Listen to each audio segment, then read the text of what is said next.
दो शिकारी जब सारा दिन जंगल में घूमते फिरते थक गए तो एक पुराने तालाब के किनारे आकर सुस्ताने लगे। एक साथी उस तालाब से पीने के लिए पानी भरने गया तो उसने तालाब में तैर रही मछलियों को देखा। हष्ट पुष्ट और रंग बिरंगे मछलियों को देखकर उसके दिमाग में एक विचार आया। वह पानी लेकर अपने साथी के पास पहुंचा। उसका साथी कोहनी पर सिर टिकाए लेटा हुआ था। वह भी एक पत्थर पर सिर रखकर उसके बगल में लेट गया।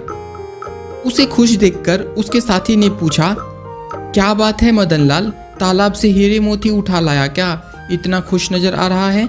आज तो सुबह से कोई शिकार भी हाथ नहीं लगा, फिर इतना खुश क्यों है? भैया चंदू, पशु पक्षियों का शिकार न मिला तो क्या हुआ, जीव जंतुओं का ही शिकार सही, अपना काम चलना चाहिए। तुम कहना क्या चाहते हो? कहना यह है कि जिस तालाब के किनारे हम लेटे हैं उसमें मछलियां भरी पड़ी है। जाल डालो और मछलियां पकड़कर शहर में ले जाकर बेचो। पशुओं के पीछे पीछे भागने का क्या लाभ? बात तो तूने लाख रुपए की कही है मदनलाल, परंतु अब तो दिन ढल रहा है। कल सुबह से ही मछलियां पकड़ेंगे, आज की रात इन्हें भी सो लेने दो। ठीक है भैया, कल ही सही। तालाब में तैर रही कुछ मछलियों ने इन दोनों शिकारियों की बात सुन ली थी। जीवन किसे प्यारा नहीं और मौत से कौन नहीं डरता। इन मछलियों को जब यह पता चला कि यह दोनों शिकारी उसके जान के दुश्मन बन गए हैं तो वह अपने राजा मगरमच्छ के पास गई और उससे कहा, हे राजन, मौत हम लोगों के सिर पर मंडरा रही है, इसीलिए रातों रात तालाब से निकलकर किसी दूसरे स्थान पर चलने का प्रबंध कीजिए। अभी अभी हमने दो शिकारियों की बातें सुनी जो कल से हमारा शिकार करना आरंभ कर देंगे। मगरमच्छ मछलियों की बात सुनकर गंभीर हो गया और बोला, लगता है तुम पागल हो गई हो। क्या तालाब छोड़कर जाना इतना आसान है? सदियों से हमारा पूर्वज इस तालाब में रहते आए हैं, अब हम इसे रातों रात चोरों की तरह छोड़कर कैसे भाग सकते हैं? उसी समय मगरमच्छ के मंत्री ने उठकर कहा, महाराज, इस समय इन बातों के सोचने का नहीं है। हमारे पूर्वजों के समय ऐसे लोग ही कहाँ थे जो हमें पकड़ ले जाते थे और हमारा व्यापार करके पेट भरते थे।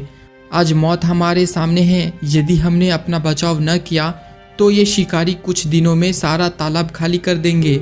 मगरमच्छ ने कहा, मंत्री जी, हम बुज़दिली और कायरता की कोई बात सुनना नहीं चाहते।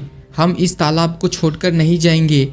मंत्री ने फिर बड़े धैर्य से राजा को समझाते हुए कहा, देखिए महाराज, यह समय जिद करने का नहीं है। मौत को अपने सामने देखकर उससे बचाव न करना पागलपनी कहा जाता है। हम लोग कछुए की सहायता से दूसरे तालाब में जाकर फिर से नया संसार बसा लेंगे। राजा ने कहा, ऐसा नहीं होगा। हम अपने पूर्वजों के साथ दगा नहीं कर सकते। यदि हमें जीना है तो इसी तालाब में ही जिएंगे।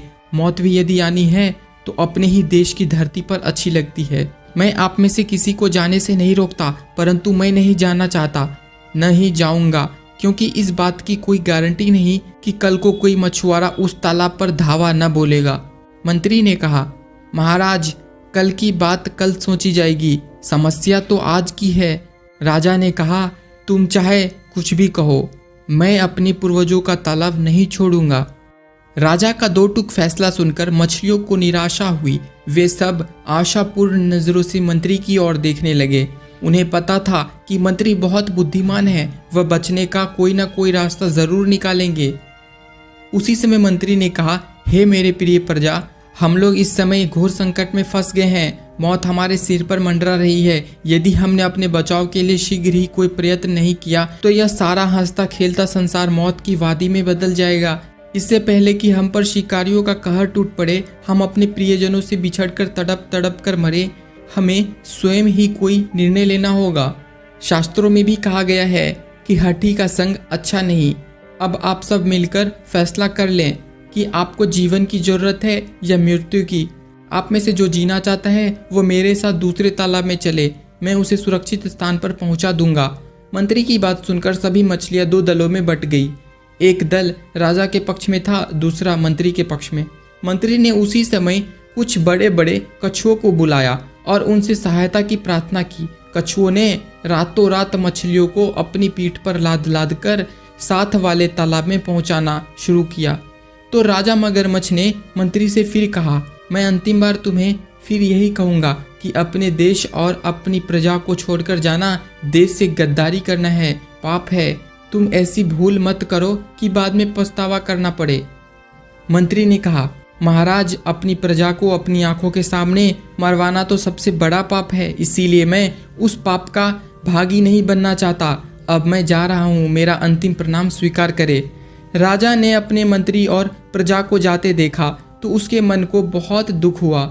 असल में मौत का डर तो उसे भी सता रहा था, मगर वह अपने पुश्तैनी तालाब को छोड़कर नहीं जाना चाहता था।